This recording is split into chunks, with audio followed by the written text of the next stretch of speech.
What is up, guys? Welcome to another episode of Rage Cade Rage.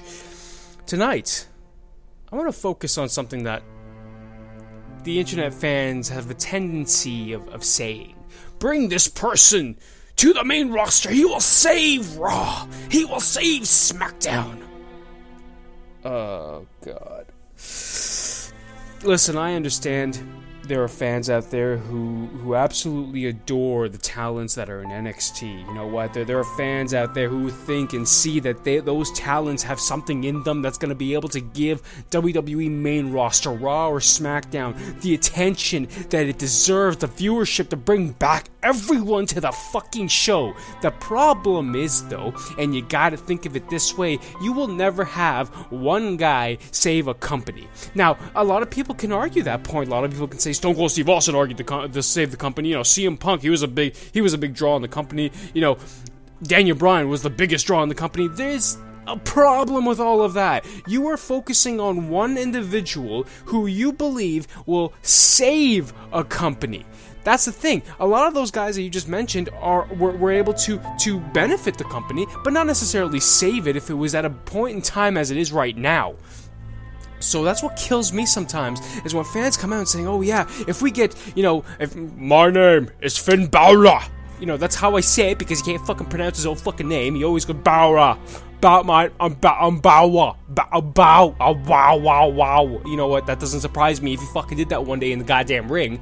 But the guy itself, an example, the reason I use Finn Balor is because a lot of times you just hear a lot of people and his fans be like, oh no, if you bring Finn Balor up, he will save the company. He will make it the best possible company that there'll be. Why? Because he's just amazing. First and foremost, that's personal opinion that you think he's amazing. Yes, he's a great talent in the ring. I do approve of that. He is an individual that he goes in that ring and he can fucking deliver. He can.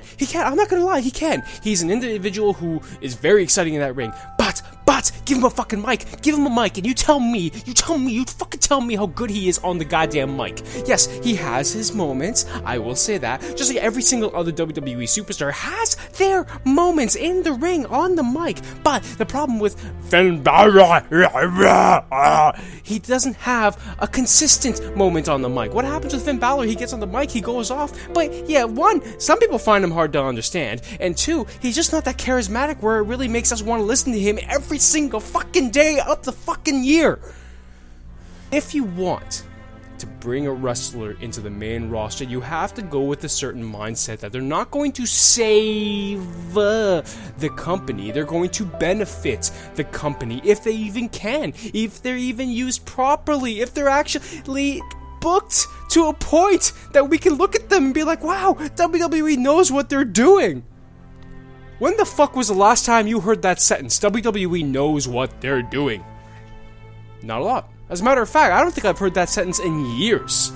But you gotta have faith sometimes. Hopefully. You know what? Faith is very gone right nowadays in the WWE world. It is not only gone, it's actually a tree that has been torched, that has been cut down, that has been made into ash and put on fucking sand and spread through everywhere. Because frankly, that's exactly what it is. Our faith in WWE, yes, it may have dwindled, yes, it may have gone away a little bit, but you know what? The thing is that when you have faith in a company that gives faith in the talents, you have to kind of look at it, you kind of have to go with the bullshit that you're given sometimes. Now, I'm not saying everyone has to go with that bullshit, okay?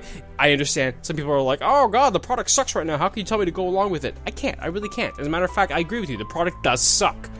But you gotta stop with the claiming that one guy, Finn Balor,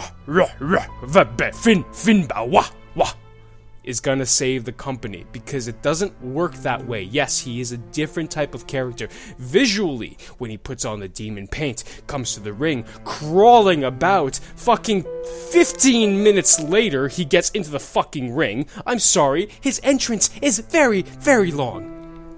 Gets into the fucking ring, does his thing, and then has a match that's shorter than the entrance. But nonetheless, he is a visually stimulating individual because he offers something different. And I understand from a fan's perspective being like, you know what, this is what Raw needs, this is what SmackDown needs. But here's the problem: you have that individual on Raw or SmackDown, and the way that the shows are booked as of late, you double book him, you triple book him on that show, what happens? He becomes stale. First and foremost, what happened with Charlotte? What happened with Becky Lynch? What happened with Sasha Banks? We wanted them into WWE. We wanted them badly on Raw. We got them on Raw. What happened? At first, everyone was like, oh my god, Divas Revolution, fuck, I'm so excited, fuck, I'm gonna burst out of my fucking pipes. What's happening now? They became a jealousy. They became nothing that we really care to watch. Yes, they can still deliver in the ring. Not as best as we would like, or we've seen on NXT. For example, Sasha Banks, I'm sorry, let me repeat that.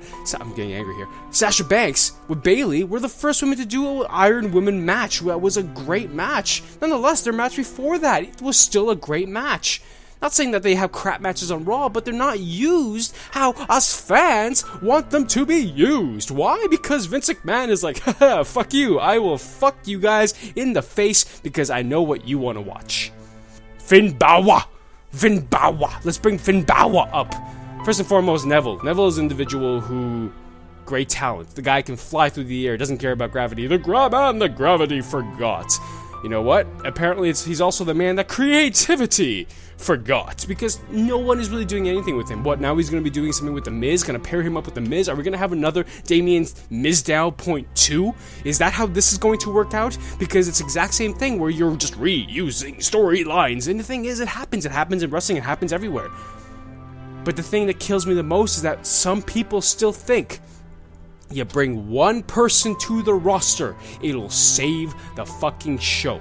It will not save it. Yes, there are moments where you have, for example, John Cena, the US Open Challenge, had great matches. It doesn't necessarily mean it saves the show. It means that there's a highlight of the show that's worth watching. But the problem is, and the thing is, a lot of people can argue this fact, when it came to the Attitude Era, it wasn't the same. It wasn't one man running the show. It was several men. Look at the talents that came out of Attitude Era. You got Triple H, you had The Rock, you had Stone Cold Steve Austin. The list continues. Undertaker too, he was a different type of personality back then as well.